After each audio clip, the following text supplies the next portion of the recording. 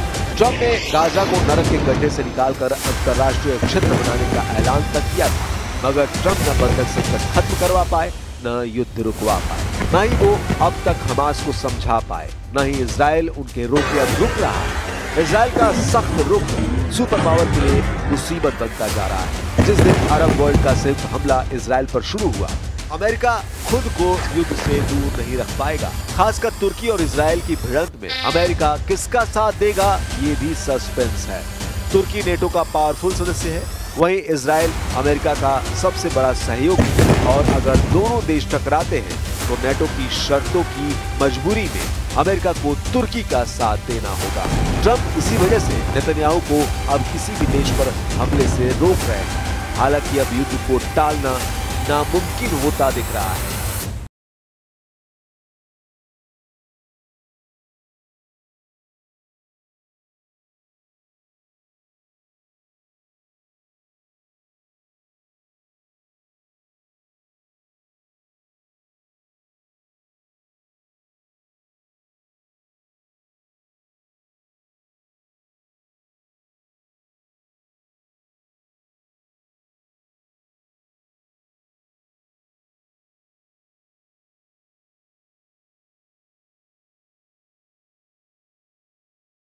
The Israeli attacks in Qatar, a country that has been playing a very positive role to achieve a ceasefire and release of all hostages. I condemn this flagrant violation of the sovereignty and territorial integrity of Qatar. All parties must work towards achieving a permanent ceasefire, not destroying it. Qatar में Israel की बमबारी के बाद बंधकों के रिश्तेदार परेशान हैं, क्योंकि कतर ही वो देश है जिसके जरिए हमास से बातचीत अभी तक हुई है। ऐसे में बातचीत पर फुल स्टॉप का मतलब है बंधकों की रिहाई मुमकिन नहीं हो पाएगी। इस वक्त हमास के कब्जे में इजराइल के 22 बंधक हैं, जबकि 38 उन बंधकों की लाशें भी हैं जो हमास की कैद में रहते हुए मर चुके हैं। इसकी वजह इजराइल की बमबारी और ग्राउंड ऑपरेशन भी है। אני רועדת מפחד. אני רועדת מפחד. יכול להיות שברגעים אלה ממש ראש הממשלה בנימין נתניהו בעצם מתנקש במתן שלי וחרץ את גורלו למוות. מי שמחליט לסכן את החיים של הילד שלי בכוונה רוצח אותו. למה ראש הממשלה מתעקש לפוצץ כל סיכוי קטן לעסקה? למה? החיים של מתן שלי בסכנה ממשית. כבר 22 חודשים, עד מתי? שוב ושוב ושוב ראש הממשלה מחבל בעסקה. בכל עסקה שנמצאת על הפרק. נמאס לי. נמאס, לעם ישראל נמאס מהמלחמה הזאת. סיימו אותה כבר ותחזירו את כולם בהסכם כולל. बड़ा सवाल यह भी कि 15 सितंबर को क्या फैसला होगा। अरब लीग ने युद्ध शुरू किया तो इजराइल कितने दिन अकेले लड़ पाएगा। अमेरिका ने अगर युद्ध में एंट्री ली तो क्या एटमी धमाके शुरू होंगे? सुपर पावर इजराइल को बचाने के लिए किसी भी हद तक जा सकता है। यह हद परमाणु युद्ध भी हो सकता है।